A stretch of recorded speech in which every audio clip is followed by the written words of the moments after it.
I'm not even going to address where I've been this time. These absences of mine are getting out of control. I know that. I'm doing my best. Life just happens. But I'm not even going to explain myself. I'm just going to jump right into The Crowd, 1928, King Vidor masterpiece. One of his three complete masterpieces of the late silent era. Those three masterpieces, of course, being The Crowd, which we're talking about today, Show People, which I talked about in my last video, and The Big Parade, which I've talked about before and plan to talk about again because it's simply that remarkable. It's probably my favorite of the three. The Crowd is extraordinary. It's a film about alienation. It's a film about the absolute lack of opportunity. It's a film where characters may search for sentimentality. It's a film that might be misinterpreted as sentimental when it's actually completely not at all. These characters search for the things that excessive tenderness, excessive nostalgia, excessive emotionality, pandering could give them, but you can't pander for truth. You can't pander for authenticity or affirmation or meaning in your own life or solace or feeling good at all, like good in the actual kind of like moral philosophical sense. These characters are not searching for sentimentality. It can easily be misconstrued as a sentimental film, and really it's a film about sincerity, not about sentimentality. King Vidor is trying to give us something sincere, and to him, sincerity is the closest thing you could ever get to an objective, meaningful truth. But we'll get into what truth or sincerity means to King Vidor in just a second. This film, there's a lot of Kafkaesque qualities to it. There are Marxist elements and components, but also it's contradictory politically, which isn't to say confused. I think human beings and the world as we know it is contradictory, kind of in essence or by definition or in function of being this kind of dynamic, ever evolving, fully informed thing. Modernity killed the individual, or at least its virtue. King Vidor is saying that modernity has at least killed the virtue of being the individual. The individual will resist and spite himself in almost a Sisyphean kind of absurdist way. But modernity killed the virtue of it. It's not recognized as a virtue anymore to be an individual. So modernity killed individualism's virtues. It reminds me a lot of this Sartrean quote. The existentialist philosopher Jean-Paul Sartre has a quote that says, like all dreamers, I confuse disenchantment with truth. And Vidor can easily disenchant you. He can do that like nobody's business.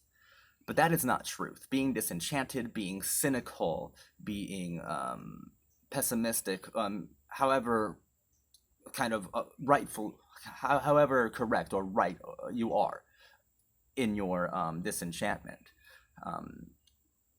it's not truth.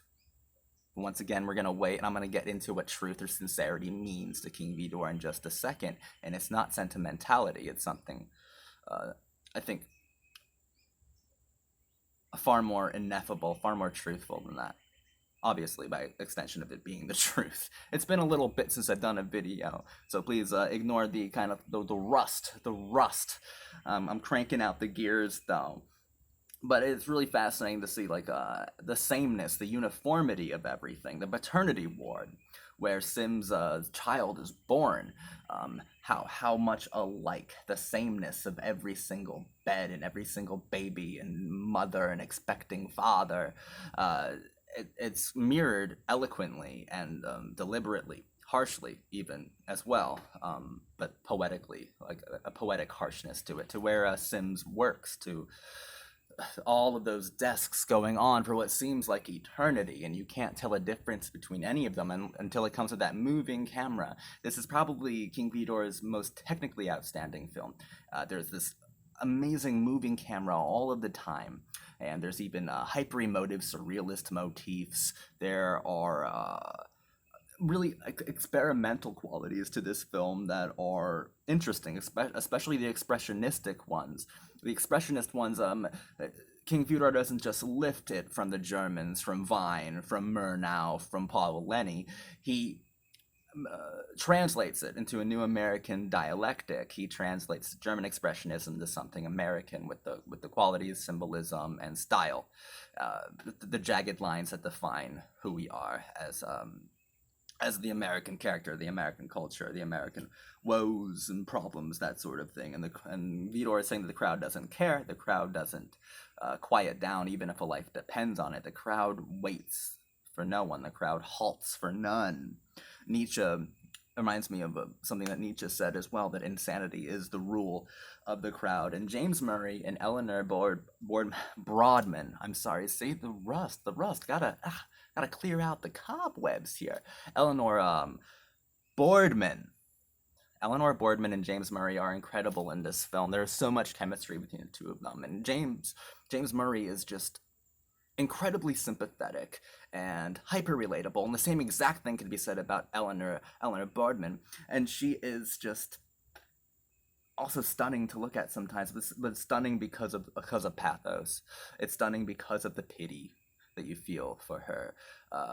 It's just a remarkable pairing, remarkable chemistry, and King Vidor is always great at conjuring up that movie magic feeling of true screen chemistry, of course, with Gilbert and Renee Adderey in The Big Parade, that whole bubblegum sequence. It just felt so remarkable. Those moments of film just kind of live forever and live out of the screen, and it's a very transcendental quality. Even did that in Show People. Marion Davies and Billy Haynes had a ridiculous amount of chemistry as well, and here with Murray and Boardman, that chemistry is still there. It was a very remarkable thing that King Vidor is able to capture, this kind of chemistry that feels beyond itself, that feels dynamic, that feels like it's always dynamically becoming within a world that almost horrifyingly tries desperately to keep you static.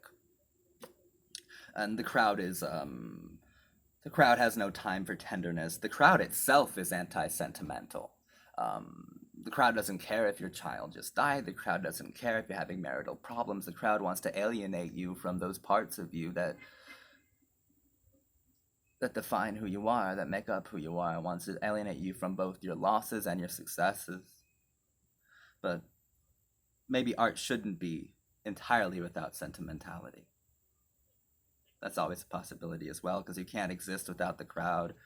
The crowd's also a pretty articulate critique of capitalism, especially the alienation of labor, alienation of sex, alienation of romance, of parenthood, alienation from this culture in general, your community.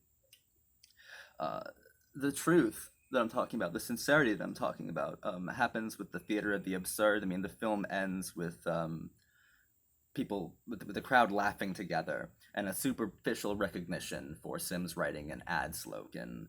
But it's the best that Vidor can offer, and it's the best that modernity can offer as well. And it's not necessarily pessimism. I think it's more truthful than that.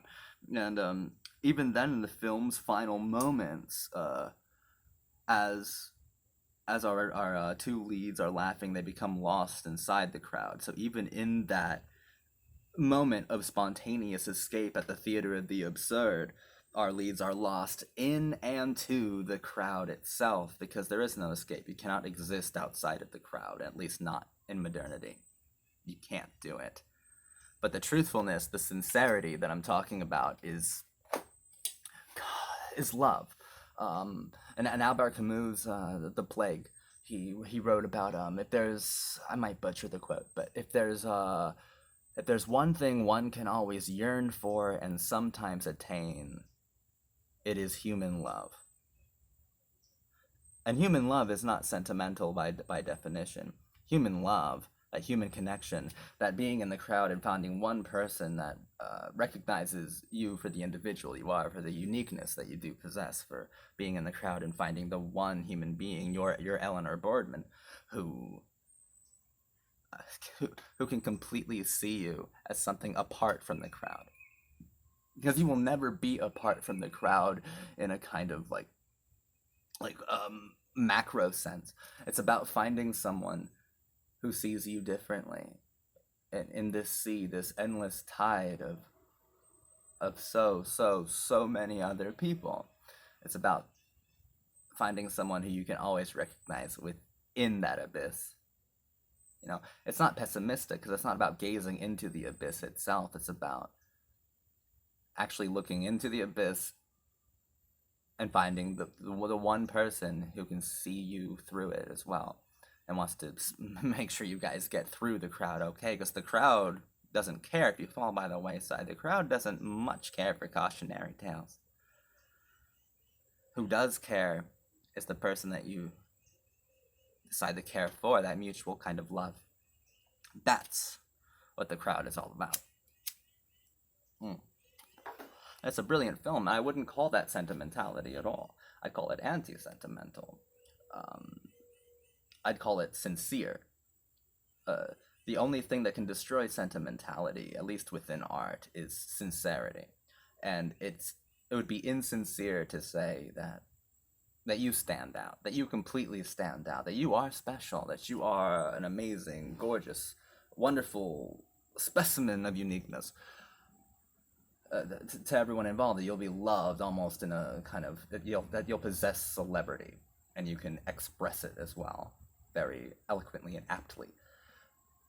That would be insincere, because that's also not something that you should aim for, because that's a superficial recognition. What's not superficial is a recognition of the mother of your child. What's not superficial is a recognition of the person that you want to spend your time in the crowd with. Because that person doesn't see you as a part of the crowd. That person sees you as separate from the crowd, and that gives you value. That gives you an actual objective value, because you are important to the singular individual. And your value is kind of defined and derived from your relationship with one person within a sea of billions. And that's the crowd. I don't think it's a deeply pessimistic thing. I think it's a sobering film. This is King Vidor's really sobering vision that speaks against exceptionalism and speaks for sincerity. This is a remarkable film. I want to thank you guys for watching this video. In the comments, what do you think about the crowd? And hopefully I won't disappear again for months, and I'll be back to talk about some more wonderful silent films and art films, and maybe some maybe I'll take a stroll down pop culture lane again. Hopefully I stick around for a while now. I'm done making like promises though. I'm never gonna force myself to make a video, so this is it. Thank you guys. I hope to be back soon with another video. You know, always on edge on the Zachary Conan channel.